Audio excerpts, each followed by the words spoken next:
ya. Jadi ini poin yang pertama ya. Inilah yang disebut dengan mukjizat hissiyah ya, yang berbentuk material ya, bukan mukjizat dalam bentuk maknawiyah. Makanya dari sini mukjizat ada dua, satu hissiyah, yang kedua maknawiyah. Mukjizat dalam bentuk material, physically, yang kedua adalah mukjizat dalam bentuk maknawi ya, non fisik, non material ya. Jadi orang-orang dulu itu butuh mukjizat yang berbentuk material. Makanya mereka itu karena memang materialistik ya, materialistik, orang-orang yang segala sesuatu harus dilihat dari sisi materi. Makanya mereka tidak percaya Tuhannya para nabi, seperti orang musyrik tidak percaya Tuhannya Muhammad ya, karena memang Tuhannya Nabi Muhammad, Tuhannya kita tidak berbentuk apa? Materi. Makanya karena mereka adalah orang-orang yang materialistik, mereka memvisualisasikan Tuhan ya berdasarkan imajinasinya masing-masing ya, imajinasinya masing-masing. Makanya kita tidak boleh berimajinasi tentang Tuhan kita ya. Nah, inilah yang jadi perdebatan akhirnya perkataan seorang profesor ya, tidak ada satupun dalil Quran yang tekstualis yang mengatakan tentang apa? Tentang apa? Tuhan itu ada gitu. Jadi ya, ini di dalam kajian apa namanya, kajian mantik ya, kajian mantik, kajian ilmu kalam, sebetulnya ini biasa, cuma ini ketika menjadi responnya luar biasa ketika di depan orang yang awam gitu ya. Kalau kita kajian mantik ya, bahasa mendengar hal-hal yang demikian biasa Pak sebetulnya ya. Disitulah Bapak kalau misalkan ingin tahu tentang sejarah akidah Asy'ariyah gitu ya, Al-Maturidiyah ya, kenapa muncul sifat 20 wujud kidam bako, ini dalam kajian ilmu kalam itu emang sudah biasa, cuma kaget kita ketika mendengar, karena itu di apa, di halayak apa, dikonsumsi apa, publik, apalagi itu terkait dengan apa, medsos kalau sekarang itu. Jadi begitu ya, nggak ada dalil tekstual ya, dalil tekstual ya tentang Tuhan itu wujud ada, itu nggak ada. Yang ada itu dalil tentang adanya apa, adanya Tuhan misalkan. Nah jadi ini ramai kan seperti itu. Tapi kalangan-kalangan kita yang biasa ngaji mantik, pernah mengkaji ilmu kalam dan lain sebagainya, ini perkara yang sebetulnya biasa. Tapi masyarakat awam yang tidak pernah ngaji itu kan menjadi sesuatu yang luar biasa sebetulnya. Jadi inilah, tidak semua ilmu itu memang harus disampaikan di halayak banyak. Kalau kita dulu itu di pesantren itu begitu Pak. Tahapan ngaji fikih itu kan berawal dari Safinatun Najah gitu. Dari Safinah nanti naik kepada Fathul Qorib misalnya. Dari Fathul Qorib nanti naik lagi kepada Fathul Mu'in gitu. Naik lagi nanti Bulughul Maram, naik lagi nanti Kifayatul Akhyar, naik lagi nanti In'anatul Talibin, naik lagi nanti fikih sunnah, naik lagi nanti setelah fikih sunnah Bidayatul Mujtahidnya Ibnu Rus, setelah Bidayatul Mujtahid naik lagi nanti kepada Syarah Muhadzab, naik lagi nanti terus, itu ada sampai 10 tahapan kita ngaji fikih itu ya, ngaji fikih itu ya, ada 10 tahapan. Nah, tapi kita kan kadang-kadang di tahapan pondasi enggak langsung naik ke fikih sunnah gitu ya. Nah kita nggak naik ngaji fikih sunnah pun nggak khatam, langsung kita naik misalkan ke Bidayatul Mujtahid misalkan, fikih muqarronah misalkan, perbandingan mazhab. Bagaimana mungkin kita perbandingan mazhab, fikih tentang satu mazhabnya pun nggak tuntas gitu loh, sehingga ketika ada perbedaan kita kelabakan kan. Itu ngaji fikih itu sampai ada 8-10 kitab gitu. Nah sehingga disitulah pondasinya. Nah sama ketika hal ini disampaikan di halayak, nah, inilah yang disebut dengan perkataan itu harus sesuai dengan tempatnya ya. Jadi lisanul maqal, bahasa istilah bahasa Arabnya itu ya. Jadi perkataan yang tepat adalah tergantung kepada tempat yang tepat gitu. Nah seperti itu. Nah ini poin yang pertama ya, poin yang pertama. Poin yang kedua, mustafad daripada kisah Nabi Soleh ini, hikmahnya adalah di samping kekuasaan Allah terkait dengan unta, makanya untanya disebut dengan naqatullah ya. Naqatullah artinya unta siapa? Unta Allah. Unta Allah Dalam satu riwayat ini unta termasuk unta yang masuk surga ya. Saya pernah menjelaskan dulu ya tentang binatang-binatang yang masuk apa? Yang masuk surga. Termasuk untanya Nabi Saleh. Ya, itu unta aja bisa masuk surga, Pak. Ya. Jadi terlalu kalau misalkan kita nggak masuk surga. Ya, unta saja bisa masuk surga. Saya tanya kira-kira apa rahasianya unta itu masuk surga? Ya, apa sebabnya unta itu masuk surga? Itu dari kalimatnya naqatullahnya, unta Allah. Karena unta itu disandarkan kepada Allah, unta itu ditempelkan kepada Allah, unta masuk surga itu. Jadi kalau kita ingin masuk surga ya dekat-dekat Allah gitu, dekat-dekat Allah ya. Jadi bukan masalah, tapi unta itu nempel kepada Allah, naqatullah ya. Saya sering menjelaskan mengulang-ulang itu. Saya makanya sering mensosialisasikan tentang bahasa Arab itu supaya kita ketika menemukan ayat-ayat yang unik itu agak sedikit mentadaburi gitu. Ini kan namanya kalimat mudhof ilaih, saya sering begitu kan. Namanya idofat, kata majemuk gitu. Yang menyandarkan dengan yang disandarkan. Ya, naqatullah unta Allah. Kalau bahasa Indonesia kaca dan mata jadi kacamata. Ya, dua istilah memiliki satu apa? Satu makna, alat untuk bantu untuk melihat. Bukan ketika orang bilang tolong ambilkan kacamata, jangan kabayan diambilkan kaca dan dicerahkan matanya gitu. Ini orang yang namanya memahami teksnya tekstualis ya, jangan sampai kayak anak kecil yang memahami tekstualis. Kata bu guru, kata pak guru, anak-anak masukin bajunya ke dalam celana, dibuka baju diasukin ke celana gitu ya. Nah, ini harus paham tentang kalimat kan begitu. Nah, ada kan orang-orang kadang-kadang memahami sesuatu itu tekstualis tuh begitu ya. Jangan sampai ambilin kacamata, diambil kaca dan diambil matanya. Ambilin sapu tangan, sapunya plus diserahin apanya? Tangannya. Padahal kan yang sapu tangan itu alat untuk mengelap kita. Nah, jadi begitu. Apa rahasia yang menyebabkan unta bisa masuk surga dan bisa istimewa? Karena unta ini nyendernya kepada Allah. Naqatullah. Unta siapa? Unta Allah. Nyendernya dia kepada Allah, maka jadi mulia unta itu sampai unta itu pun masuk surga. Jadi sama kalau kita pun nyendernya kepada Allah, nyendernya kepada masjid, nyendernya kepada Quran, sama kita pun akan mulia. Jadi apapun kalau sudah disenderkan kepada Allah akan menjadi apa? Menjadi mulia.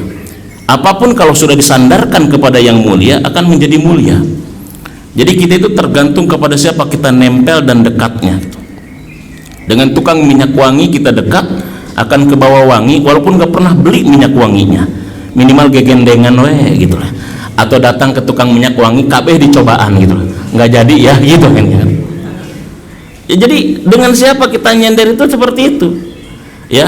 Jadi rahasia unta ini bisa masuk surga dan bisa mulia karena dia nempelnya kepada siapa? Kepada Allah. Jadi pelajaran dari unta ini karena dia nyender kepada Allah.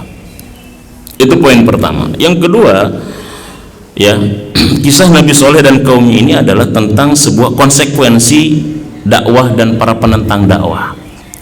Jadi konsekuensi para penentang dakwah ini, para pelanggar aturan Allah ini punya konsekuensi. Jadi kalau seorang nabi, seorang ustadz, seorang alim misalkan menyampaikan dakwah, mau menerima dakwah, mau menentang dakwah, itu semuanya punya konsekuensi. Hidup ini kan pilihan, setiap pilihan itu ada konsekuensinya. Terserah kita mau nerima atau tidak nerima, semuanya ada konsekuensinya. Semua ada resikonya gitu. Mau taat ada resikonya, mau maksiat juga ada resikonya. Bahkan berdasarkan hadis Jibril apa Rasulullah mengatakan, isma syi'ta fa innaka mayyitun wa amal ma syi'ta fa innaka majim bih wa ahbib man syi'ta fa innaka mufariqu. Kan begitu, Jibril datang kepada Rasul, silakan hidup sesukamu, tapi ingat kau bakalan mati. Silahkan kau berbuat sesukamu, tapi ingat kau akan mendapatkan balasan dari perbuatanmu. Silahkan kau cintai apapun sesukamu, tapi ingat kau pasti akan berpisah dengan yang kau cintai. Jadi silahkan saja ya, hidup sesukamu, berbuat sesukamu, tapi semua ada apanya? Ada konsekuensinya. Begitupun penentang dakwah maupun penerima dakwah ada konsekuensinya. Nah, konsekuensi bagi kaum Nabi Soleh, kaum Tsamud, karena dia menentang dakwah Nabi Soleh apa? Allah hukum mereka. Ya, dengan cara apa? Terjadi gempa yang sangat dahsyat, sampai-sampai mereka seperti orang-orang yang tidak pernah hidup sebelumnya. Dahsyat. Itu konsekuensinya. Kalau mereka taat, kalau mereka beriman, mereka pun mendapatkan konsekuensi rahmat dari Allah Subhanahu wa taala. Nah, ini dakwah ini kan sebetulnya ya sengaja Allah utus atau Allah perintahkan kepada para nabinya, para utusannya kan dalam rangka untuk memanusiakan manusia, Pak. Ya, kalau di dalam ilmu pendidikan itu ada istilah begini, laulal ilma lakanan nasu kal bahaim. Ya, kalau dalam istilah pendidikan, seandainya bukan karena ilmu, niscaya manusia itu akan seperti hewan. Jadi kalau bukan karena pendidikan, manusia akan berperilaku seperti apa? Seperti hewan. Ya, jadi begitu. Dulu ya di Amerika sana kan tidak menghargai orang kulit hitam gitu, ya. Tidak menghargai orang kulit hitam, ras kalau mereka itu kan. Tapi ada seorang kulit hitam yang membuktikan dengan keilmuannya, dengan kecerdasan, dengan kesungguh-sungguhan, sehingga kulit hitam pun akhirnya disetarakan dengan kulit putih dan sebagainya. Jadi ilmu. Nah, sama dakwah. Jadi dakwah itu kan pendidikan sebetulnya. Dakwah itu pendidikan. Cuma orang ada yang berdakwah di kampus namanya dosen. Ya. Kalau ada yang berdakwah di UGM namanya ustad. UGM itu Universitas Gigiran Masjid misalkan itu ya. Itu namanya UGM. Jadi mun saya ditanya, ustad ngajar di mana? Di UGM. Universitas Gigir Masjid kita. Ini kayak di sana tuh Gigir Masjid tuh, Gigir Masjid ngajar ibu-ibu itu. Jadi ibu-ibu itu mahasiswa UGM, Universitas Gigir Masjid. Ya, jadi begitu. Jadi tergantung kita, ya. Dakwah juga ada yang dakwah di kampus, statusnya beda namanya, dosen. Ya, ada yang dakwah di masjid gitu, ustadz, kiai. Ada yang dakwah di pesantren, ada yang pokoknya namanya dakwah pendidikan. Jadi sekiranya manusia tanpa pendidikan, tanpa pengajaran, tanpa dakwah, lakanan nasu kal bahaim, manusia itu akan seperti hewan, Pak. Akan seperti binatang. Makanya kata Kunto Wijoyo, Profesor Dr. Kunto Wijoyo, ya, dakwah ini kan proses memanusiakan manusia sebetulnya. Ya, proses memanusiakan manusia. Bagaimana manusia nanti menjadi manusia? Itulah Nabi diutus. Makanya kalau kita lihat sejarah para nabi diutus, itu biasanya ketika masyarakatnya sudah melampaui batas dan jauh dari nilai-nilai kemanusiaan, maka Nabi diutus. Nabi itu diutus. Kaum Nabi Nuh misalkan, diutuslah Nabi Nuh. Kan kita yang paling nyata adalah misalkan Rasulullah misalkan. Rasulullah diutus kepada masyarakat Mekah, masyarakat Arab. Masyarakat Arab dikenal masyarakat apa sebelum Rasul diutus? Jahiliyah. Jahiliyah itu bukan masyarakat yang bodoh dalam artian dia tidak bisa nulis, tidak bisa baca. Orang dia maju kok. Tapi jahiliyah ini kan masyarakat yang betul-betul apa namanya ya, gelap gitulah. Ya, tidak tahu tentang apa, tahu bisa jadi aturan tapi dia tidak menggunakan aturan. Masyarakat yang luar biasa, bahan baku yang mentah gitulah. Kan masyarakat Arab itu Pak ada dua peradaban, Persia dengan apa? Romawi. Kenapa Persia dan Romawi enggak menjajah Arab, saya tanya? Kenapa itu tidak dijadikan sebagai fokus penjajahan sama mereka? Kenapa, saya tanya? Karena enggak menguntungkan gitu, enggak tertarik gitu lah. Mau dijajah apanya? Masyarakatnya ngariweukeun. Hobina perang, gelut deh hobina itu. Salah sedikit gelut gitu loh. Enggak ada untungnya gitu loh. Bagi Romawi dan Persia habis energi gitu loh. Sumber daya alamnya juga enggak kelihatan, tandus gersang. Ngapain mereka itu ngelirik terhadap masyarakat itu? Makanya ketika turun ayat Ar-Rum, Alif Lam Ra, Gulibatir Rum, ketawa semuanya. Orang Arab mau ngalahin siapa? Orang Arab mau ngalahin, antar mereka aja ribut mulu. Aus dan Ojroj itu kan ribut, antar mereka saja mereka perang mulu, antar mereka aja ribut mulu. Makanya ketika ada ayat tentang bahwa mereka akan mengalahkan Romawi, sebuah bangsa yang kuat, gagah, gede-gede, ya, terlatih dalam sisi perang, ya ketawa mereka. Tapi kan buktinya dengan pendidikan, dengan dakwah Rasulullah, ya, itu mampu memimpin peradaban dan ternyata Romawi apa? Kalah. Dan saat itu sudah sepertiga dunianya dikuasai. Saat itu bayangkan. Itulah dakwah pendidikan namanya. Ilmu namanya. Makanya dengan ilmu. Makanya adik-adik seperti itu harus semangat mencari ilmu. Makanya satu-satu pekerjaan yang tidak ada pensiunnya adalah apa? Mencari ilmu. Ini kan yang duduk di sini kan kalau bab urusan di kampus sudah selesai. Ya. Ya. Gitu. Ada Prof Yuli kan udah mentok sebetulnya itu gitu. Ada dokter Mukhlis gitu loh, udah mentok gitu loh. Tapi kan duduk aja di sini gitu loh. Kenapa sebabnya? Pekerjaan satu-satunya yang tidak ada apanya? Satu-satunya pekerjaan yang tidak ada pensiunnya. Karena kata Nabi apa? Utlubul ilma minal mahdi ilal lahdi. Makanya kata Umar bin Khattab apa? Kata Umar bin Khattab, orang yang mencari ilmu itu kan levelnya ada 3. Level yang pertama, ketika dia belajar ilmu akan merasa sombong. Wah, gua tahu ilmu ini, gua tahu ilmu itu gitu. Masa dia gagah gitu. Baru level pertama.